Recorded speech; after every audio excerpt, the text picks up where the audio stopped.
into better.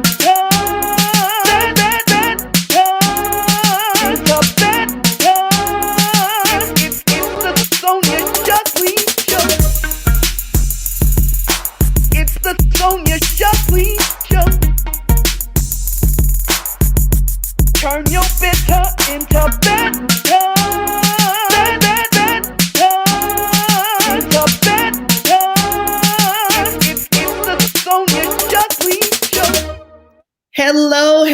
Hello, everybody, and welcome to the Sonja Shockley Show. I am your host, Sonja Michelle Shockley, inspirational singer and speaker, life coach, soul nurturer, and your big sister in relationships. And I am here to help you transform your pain into purpose, your wounds into wisdom, and your bitter into better. That sounds good, huh? So Girl, happy you better to be go. here. Yeah, I'm so happy to be here today and so excited about my guest today, Mr. Kirk Samuels. He is here to just say how his life has been transformed. Kirk, can you just say a quick hello? Give us a brief introduction of who you are and what you do. Hello. First of all, I'm not going to do nothing until I say how that intro, girl, whatever you doing is working for real. I mean, you don't you dare stop or I'm coming after you. That was, man, that was some good stuff. I'm over here about to get my groove on and everything.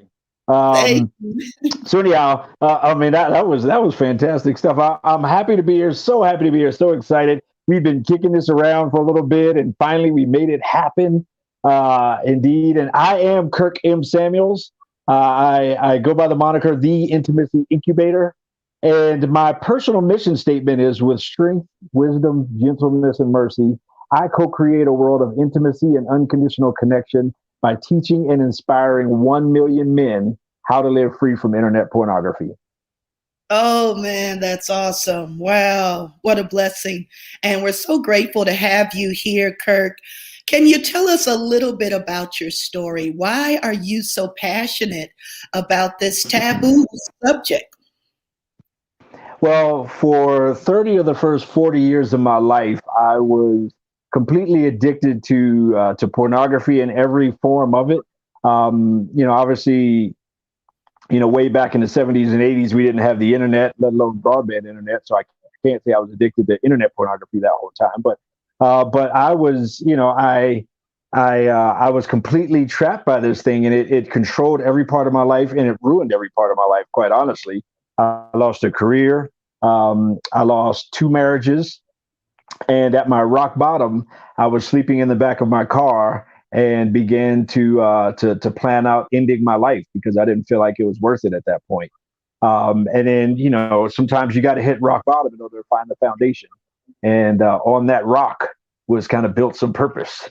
And so, once I kind of unlocked the key for myself in terms of my pathway out, then I just got passionate about other guys. When your pain, kind of intersects with your purpose, then it takes it to a whole nother level because all of a sudden you have something to offer the world that many people don't. That's perspective, experience, wisdom, and passion. And so I'm just passionate about the idea of freedom. I like to say I'm not anti-porn, I'm pro-freedom. And so I would rather be known for what I'm for, not what I'm against. And so I'm just passionate about that. I'm passionate about freedom, about men, the male journey, masculinity, and then the resulting things that kind of spring off of that, like relationships and the community and culture. But again, just the masculine journey. So many men think they're the only ones that struggle with with whatever thing it is that they struggle with. But in reality, we all struggle with so many of the same things. And so I love meeting a guy at his bottom, at his rock bottom, and giving him hope and giving him some inspiration, giving him some information, just giving him whatever I can, however I can help that guy. And it's the first time somebody tells you that they're alive because of what you've done in their life, you can't go back from that. Like you can't step away from that buffet. I mean, that just makes you want to come back for more. So that's why I'm kind of passionate about it through my story, and then through seeing transformation in other people and seeing, a guy experience freedom like he's never experienced it before. A guy telling me that, he's able to relate to his wife and his kids like he never has before, and he's able to see himself differently. I mean, that kind of stuff is, that kind of stuff you just can't step away from. Yes, I love it. I love it. I love how you talk about what you're for Hmm. versus what you are against. And Hmm. I stopped making New Year's resolutions. Now I Hmm. just choose one word that will be my Hmm. mantra, my theme for the year. And so this year it's freedom. So Mm. I love Boom. that you talk about freedom because people Boom. don't realize how, your body might be free, but your mind is still trapped.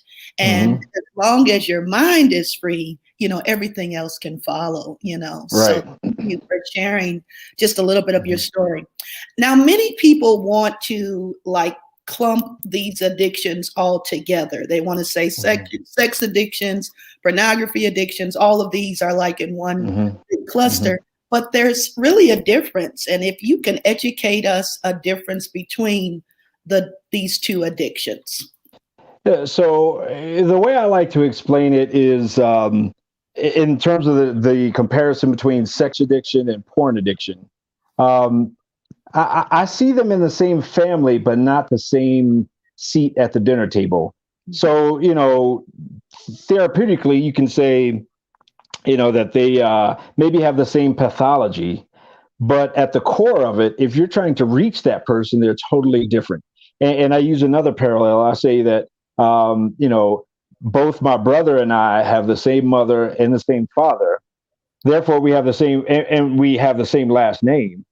But if we were in a crowded room, if he was in a crowded room and you yelled Kirk, he probably wouldn't turn around. Other than there's not a whole lot of people named Kirk, and it might be curious as to who else. But if you're trying to reach him, you have to call him by his name. And so if you're trying to reach the person that's struggling with pornography, but you call them a sex addict, Mhm. something within them is going to immediately shut off or turn off because they don't relate to that. They don't identify with that.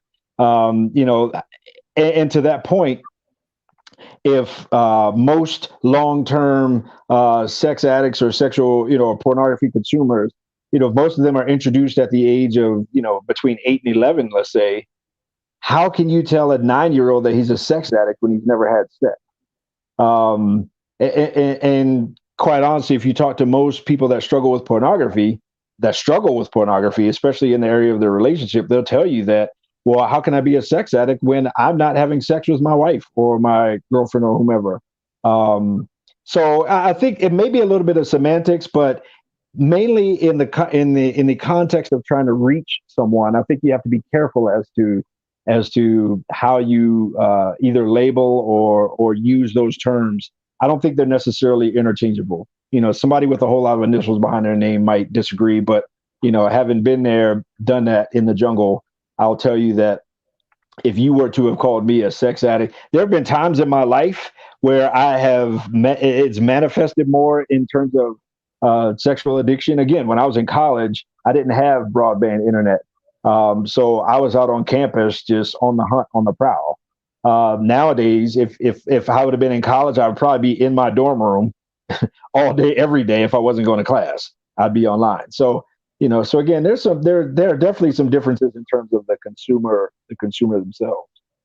Yeah, for sure. And I like that you hit on the age. So, Hmm. usually, the earlier that you're introduced to pornography, that kind of will set the tone as far as whether you'll have an addiction. Because, of course, everyone who's ever watched porn is not necessarily addicted.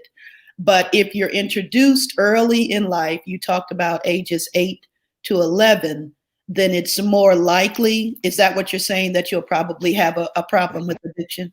Yeah, I haven't seen scientific studies or anything like that. I mean, so it's somewhat anecdotally. and kind of an anecdotal opinion, I guess, that I have. But I've seen it pretty consistently, not only in my life, but many lives of other people that I've worked with, that if someone is first introduced to pornography before the ages, I'm going to say like 11 or 12, and they begin to consume regularly at that age, they're probably going to be still consuming at the age of 70. Every guy that I've worked with that has been 30, 40, 50, 60, 70 plus years old that struggles with pornography were all introduced before the age of 12. I know, but at the same time, I've met young people, teenagers in particular, who weren't exposed to pornography or didn't consume regularly, until even their mid to late teens, and they don't seem to have the deep addiction that the guys do that have started consuming, in single digits in the elementary school ages. Okay. Now, let's talk a little bit about the numbers, just, a rough guesstimation, because many people think that this is not a problem so much in Christian families. Let's talk a little bit about the numbers versus secular versus Christian homes and how they've been impacted by porn. Yeah. I think for someone to think that a problem exists in the world but not in the church speaks to deep ignorance on that person's part. I mean, the church is a subset of the community, of the culture, of the world around us. And so, even when when people, I've heard people say, "Oh, I don't like going to church because of all the hypocrites," and I say, you know what? You don't say a hospital is terrible because of all the sick people. Like, they're there because they need to be there. And the church is the same way. We're all there because we need to be there. And if you are a believer, if you have a faith background, then I can't speak across all faiths or religions, but the ones that I know of generally have some sense of, I am more whole when I'm expressing my faith, meaning I'm to some degree, by nature, I can be a broken human being, and I need higher power to kind of help me, get through this life, get through this thing. Even in AA, they refer to the higher power, right? So I think culturally, absolutely everything that exists, around us exists in the church as well. So speaking of specific numbers, I have a statistics page on my website, but I've seen I've seen statistics that effectively say that half of Christian homes have some kind of a pornography problem in the home, meaning either one of the parents, or if it's a family, one of the kids or multiple kids. But in some way, shape, or form, it exists in I think it's roughly like half of even Christian homes per se. There's all kinds of numbers about how many, Barna did some studies, and surveys, and they had some pretty high numbers in terms of church staff and pastors that may struggle. But generally speaking, I mean, it's pretty much everywhere. And I like to say that if pornography turned people blue, we'd be walking around looking like Smurfs, because it's everywhere. It just is. If it's not you, it's probably the person next to you in the pew at the church, since we're talking specifically about church and church culture. And if you've ever seen a family break apart in the church, so every year, this is more globally, at least like in the US, but in the US, there's about 900,000 divorces every year. And of those 900,000 divorces, about 60%, 6 out of 10, involve somebody with a porn problem. So out of 900,000 divorces, over 500,000 of those divorces involve somebody with a porn problem. So of course, that 900,000 divorces equals, or that 500,000 divorces equals about 1 million people every year in terms of the two parties in the divorce. And then you add in the kids, you add in the family, you add in their social circle. I mean, it's impacting us in a whole lot of ways, but we don't openly talk about it, so we don't necessarily hear it all the time. Yeah, for sure. Wow, that's very sobering. And I know I'm very close with an organization, a ministry called Shepherd's Heart Ministries, and they basically minister to pastors and ministry leaders, or pastors and ministry leaders that are in crisis. Right. I mean, globally, they have, they do intensives and that sort of thing. I bring them up because they have told me that the number one problem they see of ministry couples coming to them for support or for intensives is because of pornography consumption. And so it is a huge thing in ministry leadership. But again, openly, we don't necessarily talk about these things. Right. Wow, there's so many directions I want to go because you're dropping so many nuggets here. Let me, you've been really successful at holding a safe space for men to share and to talk about the shame around this issue. Tell me, what does that take? What does that look like to hold this safe, non-judgmental safe place, where a man can even just feel safe enough to talk about this struggle? Yeah, so we commonly accept the fact that one of the female core needs is safety. Men also need to feel safe emotionally in order to connect and in order to open up. And so, although, commonly, and obviously I'm talking, generalities, but commonly, women need safety in terms of their physical safety and even emotional safety as well. But for men, we don't necessarily walk around every day worried about our physical safety, but we do walk around every day worried about our emotional safety, particularly in the area of our relationships. And so creating a safe space for a guy, for me, that looks like being vulnerable. That means that looks like putting my story out there and being the first one to kind of say, hey, been there, done that. I mean, I have a degree on the wall, but it has nothing to do with it's not a porn degree. But so where I'm coming from is from my experience. So I put my story out there as street cred almost from a perspective of vulnerability and transparency, because I want to be so vulnerable and transparent that any guy can say, yes, me too, and feel safe to be like, okay, that guy's pretty jacked up, so I know he's not going to judge me. I know his story. So I'm like the first one to put the skin in the game of, I can't be judgmental, because I tell a guy, like, other than doing anything illegal, I don't think somebody could be more addicted than I was. Like, it controlled every thought of every single day, and every part of my life. So I can't judge anybody. But that, again, that helps create that safe space, and it helps create an opportunity for a guy to open up. And I've had a lot of people with a lot to lose by their story, by being honest with their story, kind of open up to me in that way. And I think it's because I'm so just transparent and mostly vulnerable with my own story, in terms of I got nothing to prove, I got nothing to gain, and again, been there, done that. Right. And you can see why it's alluring, the senses, as far as the sights, the sounds. What happens when a man tries to bring this fantasy world now into the marital bedroom? It creates an emotional and mental cognitive dissonance, because at the root of pornography is consumption. It's consuming intimacy, and it's lessening intimacy, and it's making intimacy a transaction, where I am here to just eat at the buffet. It's all sweet, no sour, right? And so you begin to condition your mind, you begin to condition your heart, your spirit, your body. You begin to condition every part of you holistically to be a consumer. And the downfall behind that is you can't love anything that you consume, or you don't love anything that you consume.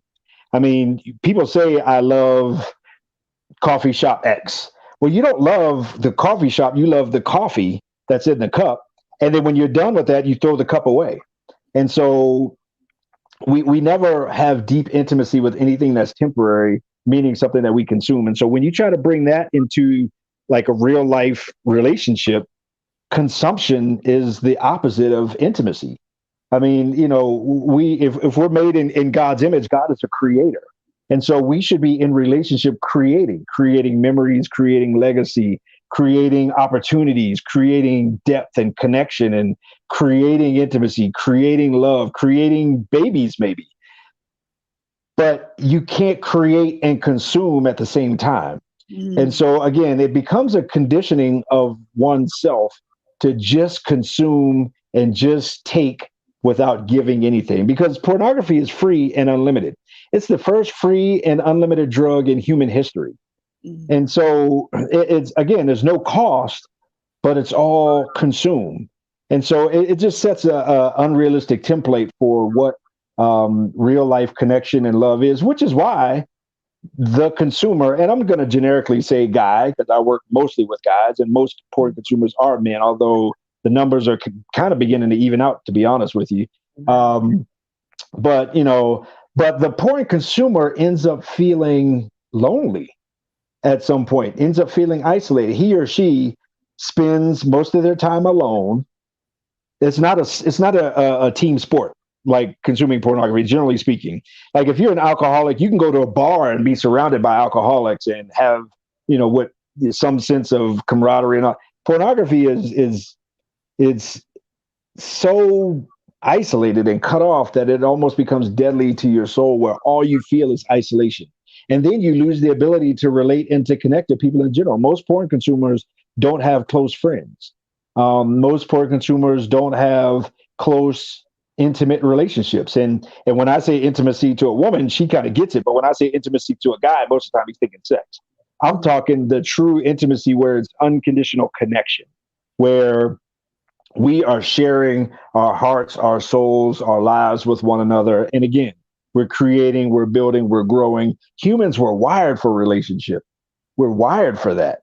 And so when we choose to consume the artificial version, it's like, just eating candy 24 hours a day, 7 days a week. You're probably going to get some cavities, and you're probably not going to be very healthy in your mind, your body, and your spirit. And so it's kind of the same thing. And so the two can't exist. You can't have you can't have a deep longing, need, addiction, whatever you want to call it, for consuming pornography, and at the same time a deep longing, need, and desire and successful deep relationship intimacy kind of existing. The two are they're just very hard to maintain at the same time. It's light and dark. Wow.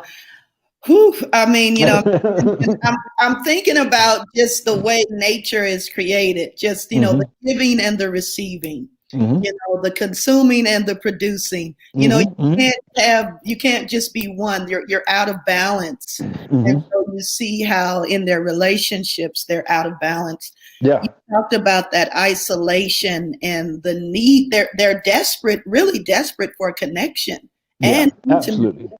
But Absolutely. they just don't know how to make that connection again. Wow. Yes. You're right in terms of just that person is consuming pornography looking for connection. Yes. Looking for, I want to be connected to something that is safe. Yes. Now, again, unfortunately, when somebody starts to consume pornography on massive levels when they're in the single digit age range, they grow up around artificial intimacy.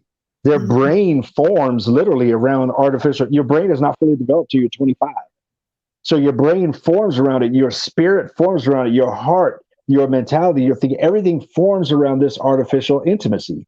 And so when you get to be an adult, and all of a sudden you're supposed to do the adulting thing, which is be able to have relationship, and you can't do that. Well, you were stunted emotionally at the point where you started to consume pornography on massive levels.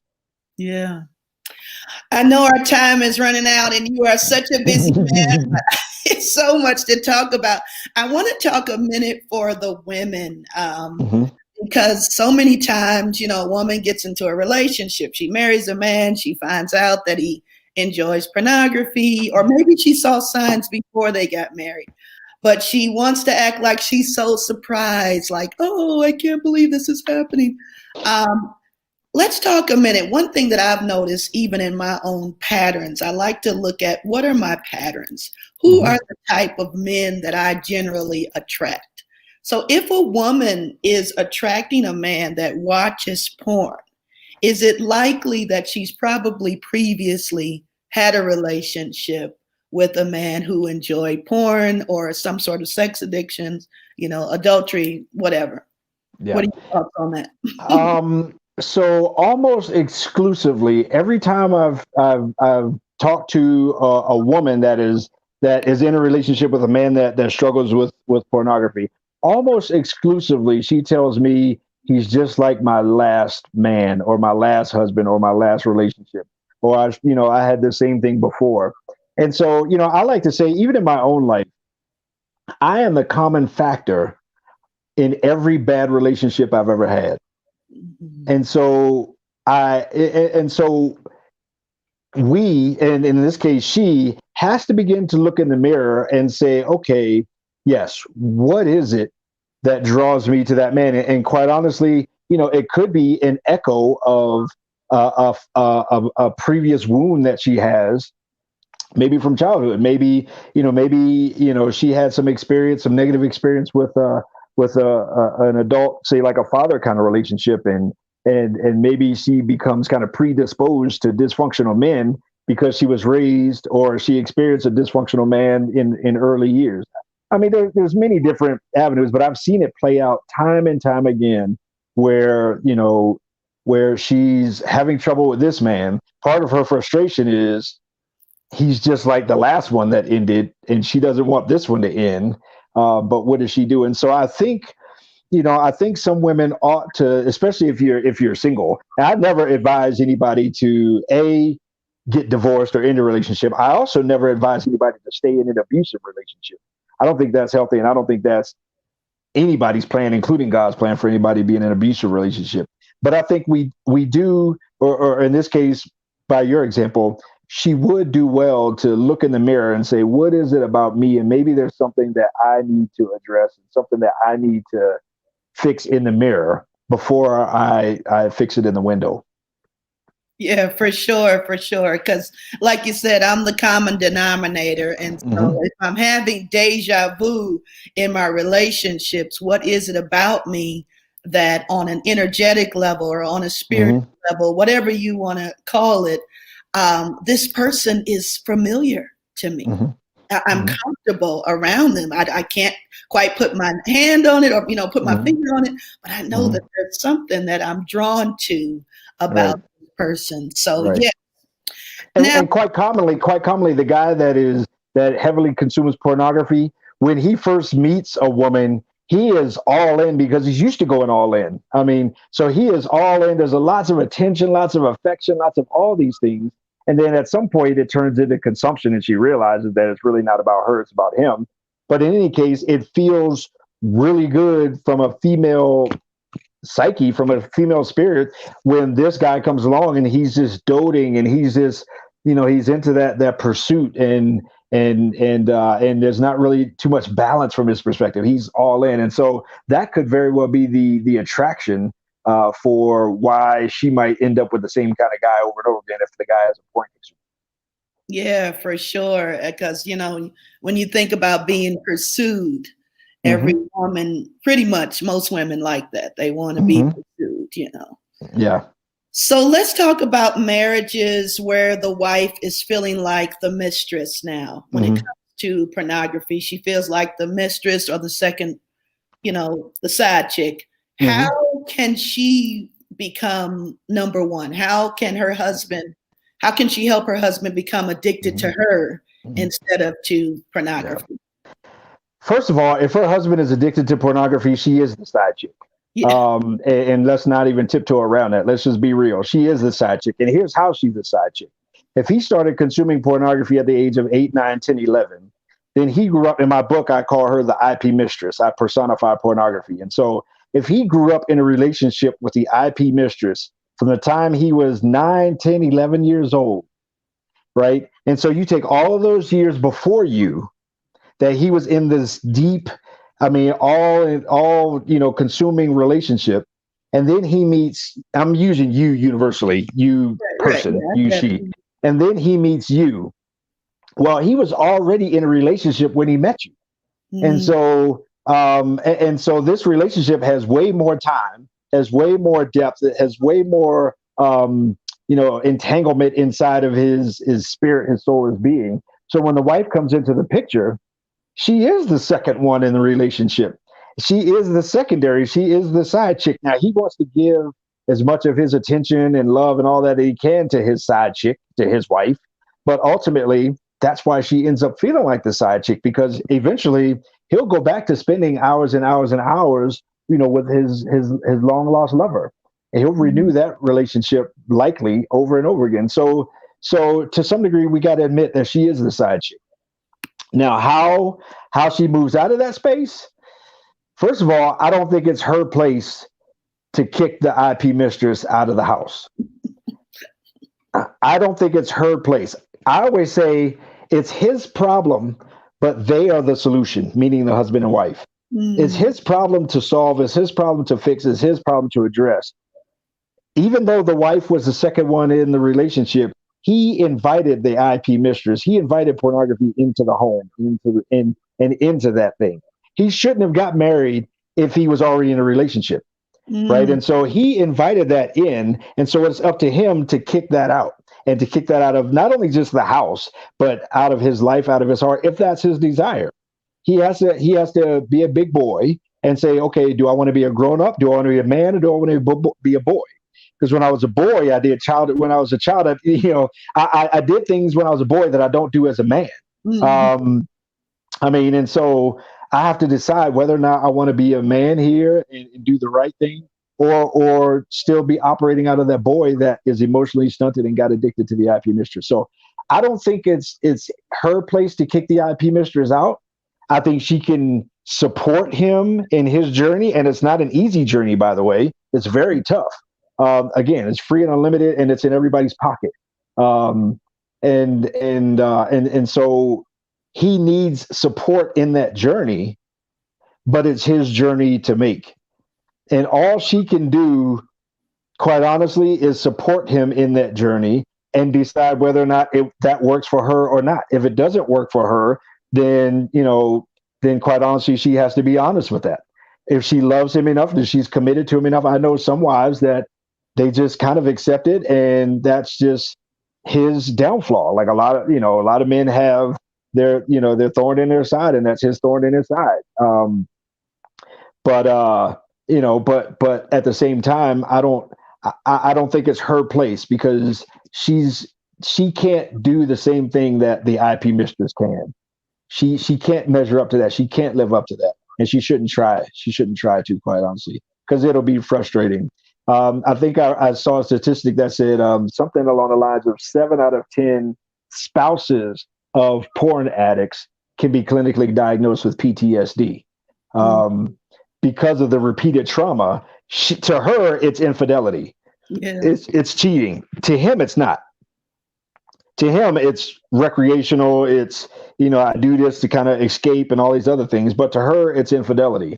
And so to her, there is a side chick that lives up in the office in his house, in the room in the house, or lives in his pocket, or he might spend hours in the bathroom or whatever. I mean, to her, that there is another woman in his life. A woman knows when she doesn't have her man's whole heart.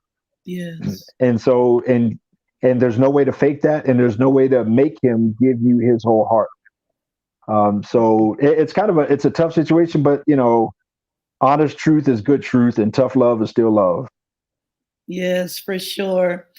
So how can people reach out to you? Because I know people are like, oh my goodness, this is awesome. And you've shared so much. And I know this was only a taste, truly just a taste of all of the knowledge and the experience that you have in this.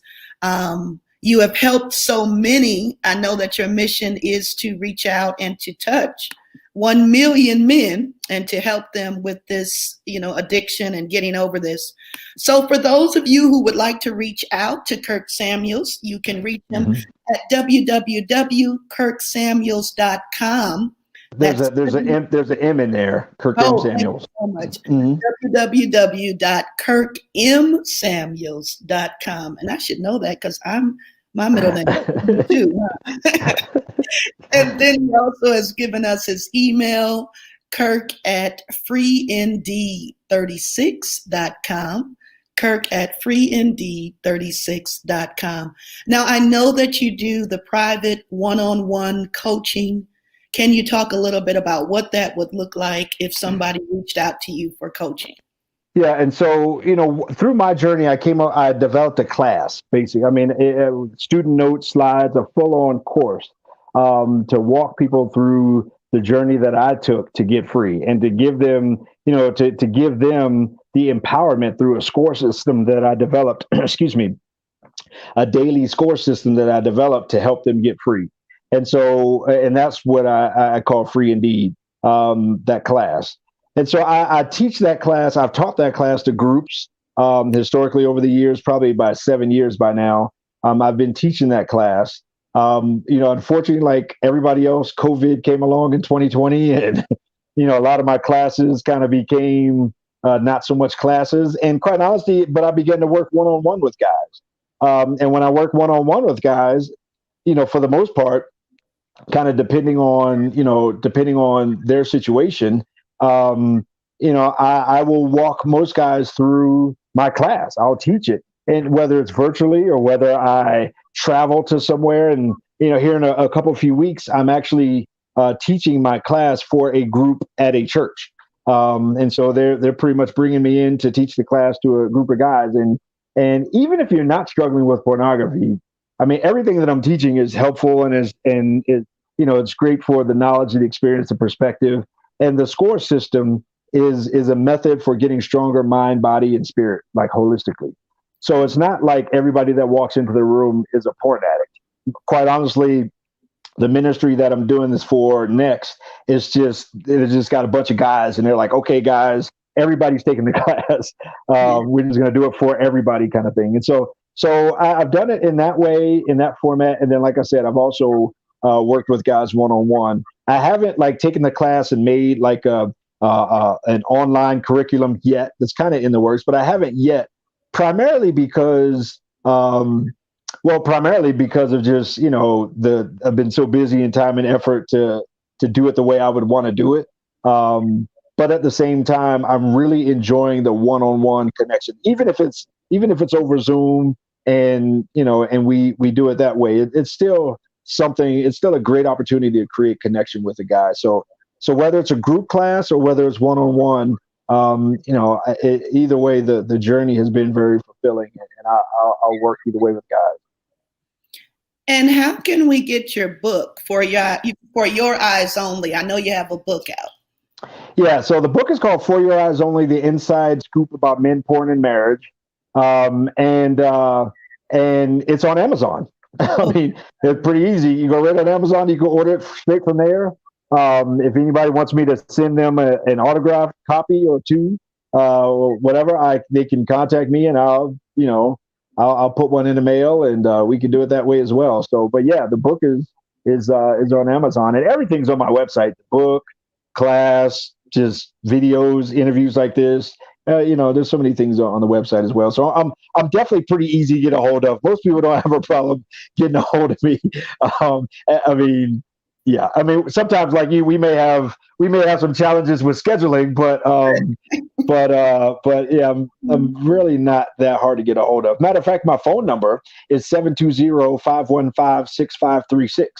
So, I mean, that's my cell phone, the one that I'm using to do this call on. So I'm pretty open, and I love reaching out to people, encouraging guys. Like, I want to be relatable, and I want to be findable. Yes. And obviously on social media, Kirk M Samuels everywhere on social media. Kirk M Samuels, that's right. Well, thank you so much, Kirk M Samuels. This has been a fantastic time together, so informative. I know that our guests are walking away today feeling better educated about this subject and being able to help others. I like that the church is saying, hey, all the guys take it. Then that way nobody feels singled out like, I'm afraid to reach out. But when you do it for like a men's group or something like that, some sort of men's retreat, I think that's an excellent way to just disseminate this information in a safe non-judgmental environment. So Right. thank And that's what that normally turns out to be when it's just everybody doing it, because, you. you Right. know, there's no stigma about being in the room. And if it's not your problem, you know a guy that struggles with it and you get to be a support to that guy as well. So yeah, it absolutely works out. But man, this is like the tip of the iceberg. We talked more than on the phone than I think we could probably go on for days. I know it's the time gets away. I try not Mm-hmm. to hold people more than 30 minutes. Yeah. But I definitely would love, please know you have an open invitation. Anytime, Mm. Sonja, I'd love to come on. I'd love to have you back again on my show. Okay. Absolutely. Bless your heart. Thank you for everything that you're doing. You crushing that intro music for real. Whatever you, I mean, it's working. Whatever you're doing is working. You keep doing it. You know, that's me singing. Maybe you I did didn't. not know that. Girl, you better go for real. You better stop showing off. You showing off. You got too many gifts going on. Thank you so much. Keep me in prayer. And so to all of my friends and family, my guests that are on today who came to watch me, and you're watching the replay, you know that you can follow me at Sonja M Shockley on Facebook. Please go to my YouTube channel, The Sonja Shockley Show, and take time to like, share, and subscribe. I'm so close to 100 followers. Super excited about that. So please go and subscribe to my channel. And you can reach me at Sonja the Grief Coach at gmail.com. That's Sonja the Grief Coach at gmail.com. Thank you again for joining us today. God bless you. Remember that I love you with an everlasting love, and take time to turn your bitter into something better. Bye-bye. Bye-bye.